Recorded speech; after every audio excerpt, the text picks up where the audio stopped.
10 सबसे शक्तिशाली धनुर्धर जिनकी शक्ति के आगे देवता भी नतमस्तक हो जाते थे। पौराणिक काल में धनुर्धर तो बहुत हुए थे, लेकिन ऐसे भी धनुर्धर थे जिन्हें देखकर खुद भगवान श्री कृष्ण भी भयभीत हो गए थे।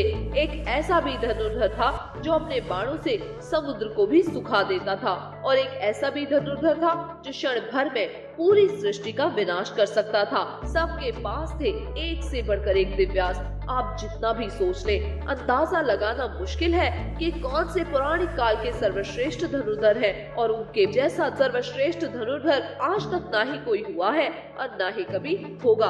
दोस्तों, वीडियो को शुरू करने से पहले अगर आपने हमारे चैनल को सब्सक्राइब नहीं किया है तो जल्दी से सब्सक्राइब करें और बेल आइकन को भी प्रेस कर दीजिए ताकि आने वाली वीडियो का नोटिफिकेशन आपको प्राप्त हो सके। तो चलिए जानते हैं प्राचीन भारत के 10 सर्वश्रेष्ठ धनुर्धरों के बारे में।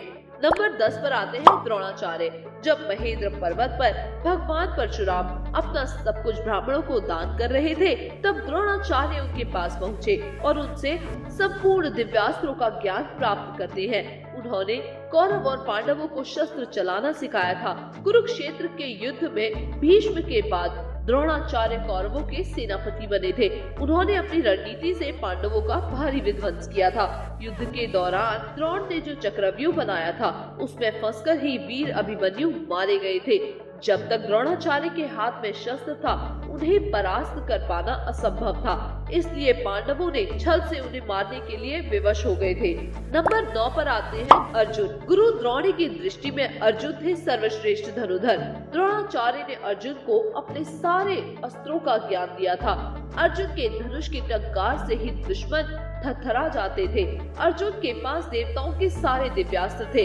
यहाँ तक कि महादेव को प्रसन्न करके अर्जुन ने पाशुपतास्त्र भी प्राप्त कर लिया था। अर्जुन दोनों हाथों से बाण चला सकते थे, इसलिए उन्हें सभ्यसाची भी कहा जाता था। द्रौपदी स्वयंवर में जहाँ सभी योद्धा विफल हो गए थे, वहाँ अर्जुन ने बहुत ही आसानी से लक्ष्य को भेद दिया था। खांडव वन में अर्जुन ने देवराज इंद्र को परास्त कर दिया था। जिन सभी राक्षसों को रावण भी नहीं हरा पाया था, उन्हें परास्त कर दिया था अर्जुन ने। नंबर 8 पर आते हैं भीष्म पितामह। भीष्म गंगा माता के पुत्र थे। उन्हें भगवान परशुराम ने शस्त्रों की विद्या दी थी। एक बार तो उनका युद्ध अपने ही गुरु के साथ हो गया था।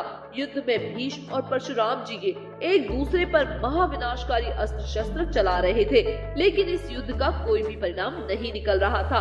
आखिर में इस युद्ध को रोकने के लिए स्वयं देवताओं को आना पड़ा था। जब कुरुक्षेत्र का युद्ध शुरू हुआ था, तब पितामह भीष्म कौरवों के प्रथम सेनापति बने थे। भीष्म के बाणों के आगे कोई भी योद्धा टिक नहीं सके थे। जहां भगवान श्री कृष्ण ने युद्ध में शस्त्र न उठाने का प्रण लिया था, लेकिन भीष्म ने अपने पराक्रम से श्री कृष्ण को अपनी प्रतिज्ञा तोड़कर शस्त्र उठाने के लिए मजबूर कर दिया था।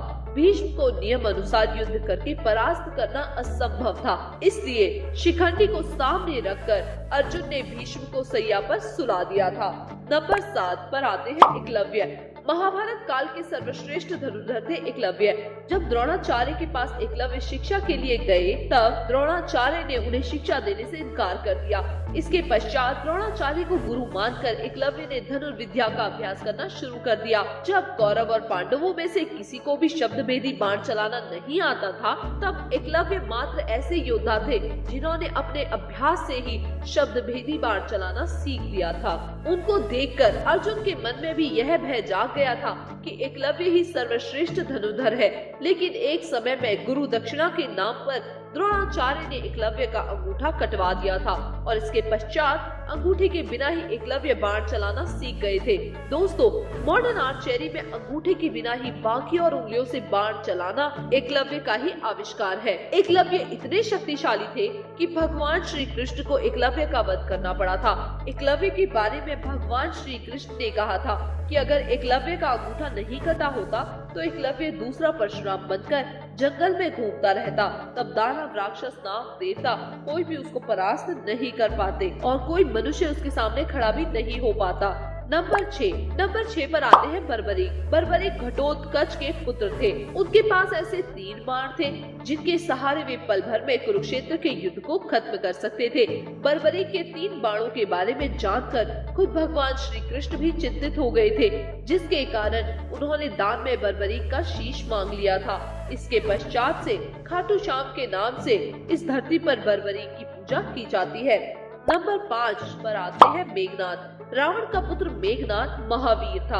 अपने पराक्रम से उसने देवताओं को परास्त करके इंद्र को बंदी बना लिया था, जिसके चलते उसका नाम इंद्रजीत पड़ा।